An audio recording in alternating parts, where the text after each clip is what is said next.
मायावती जी ने अपने जन्मदिवस के ऊपर ईवीएम पर किया वार। अगर हिम्मत हो तो बैलेट पेपर से चुनाव कराए। जी हाँ साथियों, मैं हूं हितेश और आप देख रहे द थिंक। मायावती जी ने आज अपने जन्मदिवस पर प्रेस वार्ता की। इस प्रेस वार्ता के दौरान उन्होंने बहुत से ज्वलंत मुद्दे जो कि देश में वर्तमान परिस्थिति को लेकर बहन मायावती जी ने प्रेस वार्ता में अपनी बात रखी। सबसे पहले उन्होंने इस देश में हो रही सांप्रदायिकता के ऊपर बात रखी। उन्होंने कहा कि इस देश के दलितों और मुस्लिमों के साथ में जिस तरह भारतीय जनता पार्टी, चाहे फिर वो केंद्र की सरकार हो चाहे फिर वो राज्य की सरकार हो, जिस तरीके से दलितों और मुस्लिमों का उत्पीड़न कर रही है, जिस तरीके से उनके ऊपर अन्याय और शोषणकारी दमनकारी नीतियों के तहत उनके ऊपर अन्याय और अत्याचार कर रही है, इसके लिए 2024 के चुनाव को लेकर के बहुजनों ने और दलितों ने, मुस्लिमों ने इससे समझदारी लेना चाहिए, इससे सीख लेना चाहिए। इसके साथ साथ ही उन्होंने इनको आगाह किया कि जो तुम्हारे हक और अधिकार की बात करता है, बल्कि जो तुम्हारे हक और अधिकार को खत्म करता है, पहचानो आप ये कौन लोग हैं जो सिर्फ आपके वोट का उपयोग करते हैं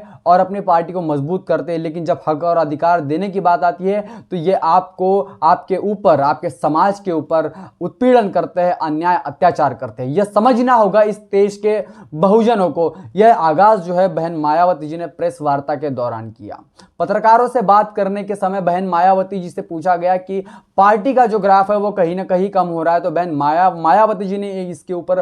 एक जवाब दिया, शानदार जवाब दिया कि अगर इस देश में बैलेट पेपर से चुनाव होता है तो बहुजन समाज पार्टी का आप इतिहास उठाकर देख लीजिए, जितने भी बार बैलेट से चुनाव हुआ है बहुजन समाज पार्टी का ग्राफ और वोट प्रतिशत जो है वो हमेशा से ही आगे रहा है। और जब से इस देश में ईवीएम से चुनाव होने लगे हैं और ईवीएम से चुनाव होने के बाद में आप देखेंगे कि कहीं ना कहीं बहुजन समाज पार्टी का वोट प्रतिशत है वो आपको गिरता हुआ नजर आता है, झुकता हुआ नजर आता है। और इसी के साथ में उन्होंने मोदी सरकार को, सुप्रीम कोर्ट को और इस देश की जो चुनाव आयोग है उस चुनाव आयोग को बहन जी ने चैलेंज किया कि अगर आपके अंदर हिम्मत है, आप अगर चाहते हैं कि इस देश में ट्रांसपेरेंसी से चुनाव हो, तो उसके लिए आपको इस देश में बैलेट पेपर के साथ में चुनाव कराना पड़ेगा कि दूध का दूध और पानी का पानी क्या है सब समझ में आ जाएगा। बहन मायावती जी ने इसके साथ में जो ईवीएम के मशीन में जो गड़बड़ी होती है और ईवीएम के वजह से इस देश में निष्पक्ष चुनाव प्रक्रिया जो है वो नहीं हो रही है, जिसकी वजह से जनता का जो विश्वास है वो चुनाव के ऊपर नहीं रहा है, चुनाव के रिजल्ट के ऊपर नहीं रहा है। तो इन तमाम बातों को विश्लेषण करते हुए बहन मायावती जी ने प्रेस वार्ता की। इसके साथ साथ ही उन्होंने देश के बहुजनों को और खास करके पार्टी के जितने भी कार्यकर्ता है और नेता पदाधिकारी है उनको अपने जन्म दिवस के अवसर पर जन कल्याणकारी जो देश में, पूरे देश में मना रहे हैं, मायावती जी का जन्म दिवस उनके पार्टी के कार्यकर्ता पूरे देश में जन कल्याणकारी दिवस के रूप में मना रहे हैं। इसको कहीं ना कहीं इस दिवस का महत्व समझने के लिए बहुजनों को उन्होंने आगाज किया है कि इस दिवस आप प्रण लीजिए कि बहुजन समाज पार्टी को किस तरह से जन जन तक पहुंचाया जाए, जन जन के मन की जो बात है उसको समझा जाए। उसके साथ में ही तमाम जो बड़े नेता है बहुजन समाज पार्टी की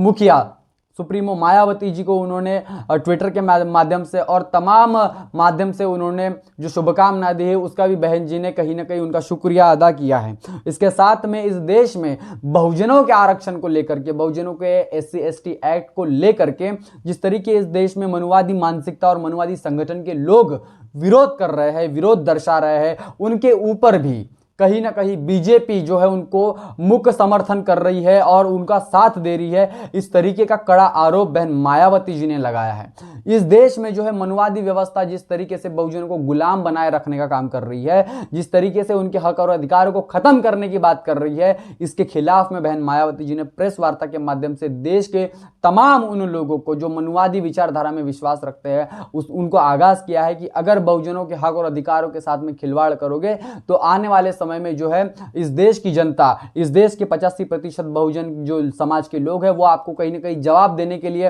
तैयार रहेंगे। बैलेट पेपर से चुनाव कराने की मांग कही है। वीवीपीएटी पैड जो कि कुछ समय के लिए ईवीएम के साथ में वोटर वेरिफिकेशन की जो पर्ची होती थी उस पर्ची के ऊपर भी उन्होंने सवाल किया। उन्होंने कहा कि जितने वोट जाते हैं इस देश में उन पार्टी को उन तमाम पर्चियों की भी गिनती होनी चाहिए। अगर इस देश में निष्पक्ष चुनाव प्रणाली अगर आप चाहते हैं तो बैलेट से वोट देकर देखिए, क्योंकि जब 1984 में पार्टी बनती है तो कुछ ही दिनों में पार्टी के जनाधार इतना जबरदस्त मजबूत और संगठन हो जाता है कि वो सत्ता में आ जाती है और इससे तमाम मनुवादी पार्टियों के पेट में खलबली मच जाती है। कुछ समय के बाद में जब ईवीएम आता है तो कहीं ना कहीं इसमें गड़बड़ी के कारण, क्योंकि ये मशीन है, इसमें कभी भी व्यक्ति परिवर्तन कर सकता है, इसमें बदलाव कर सकता है। इस बात को समझते हुए मायावती जी ने कहा है कि अगर हिम्मत है तो आप बैलेट से चुनाव करवाइए। जी ने सुप्रीम कोर्ट को इसके ऊपर बहुजन समाज पार्टी की तरफ से उन्होंने सुप्रीम कोर्ट में जाकर के इसके खिलाफ आवाज उठाई, लेकिन इसके बाद में भी उसके ऊपर कोई एक्शन नहीं लिया गया। चुनाव आयोग को भी बार बार बहन जी जो है चिट्ठी लिख करके उनको ये साबित करती है और ये बताने की कोशिश करती है कि देखिए किस तरीके से चुनावी प्रक्रिया में गड़बड़ी की जा रही है, मशीन के द्वारा इसमें फेरबदल किया जा रहा है। इस बात को ध्यान में रखने के लिए उन्होंने प्रेस वार्ता के माध्यम से पूरे देश को, साथ ही भारतीय जनता पार्टी को आगाज किया है। और उन्होंने मुख्य बात यह कही है कि आने वाले समय में चाहे फिर वो राजस्थान हो, छत्तीसगढ़ हो, मध्य प्रदेश हो और अन्य 5 राज्यों के जो विधानसभा के चुनाव है वो बहुजन समाज पार्टी कहीं ना कहीं अकेले अपने दम पर लड़ने वाली है। क्योंकि जितने भी पार्टियों के साथ में बहुजन समाज पार्टी का गठबंधन होता है, बहुजनों के वोट तो उधर ट्रांसफर हो जाते हैं, शेड्यूल कास्ट समाज के वोट तो उधर ट्रांसफर हो जाते हैं, लेकिन जो अन्य पार्टियों का जो वोट बैंक है वो बहुजन समाज पार्टी की तरफ जो है ट्रांसफर नहीं हो पाता और उसके वजह से कहीं ना कहीं नुकसान जो है बहुजन समाज पार्टी को होता है। और इस बात को मद्देनजर रखते हुए 2024 के फिर वो विधानसभा इलेक्शन हो चाहे फिर वो लोकसभा इलेक्शन हो, इनमें अकेले दम पर चुनाव लड़ने की बात जो है बहन मायावती जी ने प्रेस वार्ता के माध्यम से की है और तमाम देश के उन पार्टी के कार्यकर्ताओं को अपील की है कि समय के साथ साथ संगठन को मजबूती प्रदान करें, जिसकी वजह से बहुजन समाज पार्टी इस देश में तमाम महापुरुषों के आंदोलन का जो काम है वो कर सके और बहन जी के जो हाथ है उसको मजबूत करने की जो अपील है बहन जी ने की। इसके साथ ही इस देश की जो स्थिति है, इस देश में जिस तरीके से सांप्रदायिकता का माहौल चल रहा है, जिस तरीके से धर्म के नाम पर, हिंदू मुस्लिम के नाम पर, पठान फिल्म के नाम पर जिस तरीके से राजनीति हो रही है, इसको बहुजनों ने समझने की बात जो है बहन मायावती जी ने की है। तो इस तरीके से पूरे देश को जो है प्रेस वार्ता के माध्यम से बहन जी ने जो बातें कही है, जिस तरीके से मार्गदर्शन किया है, ये कहीं ना कहीं आप लोगों को और बहुजनों को समझना होगा। साथियों, बहन जी की इस प्रेस वार्ता के ऊपर आप क्या सोचते हैं और जिस तरीके से पूरे देश में बहन जी का जन्म दिवस जन कल्याणकारी, लोक कल्याणकारी दिवस के रूप में मनाया जा रहा है, इसके ऊपर आप क्या सोचते हैं? कमेंट करके अपनी प्रतिक्रिया जरूर दें। बने रहे द थिंक के साथ, तब तक के लिए जय भीम, जय भारत। बहुजन विचारधारा को घर घर तक पहुंचाने के लिए हमारे YouTube चैनल को सब्सक्राइब करें, लाइक करें, कमेंट करें, शेयर करें और बेल आइकन की घंटी दबाना ना भूलें।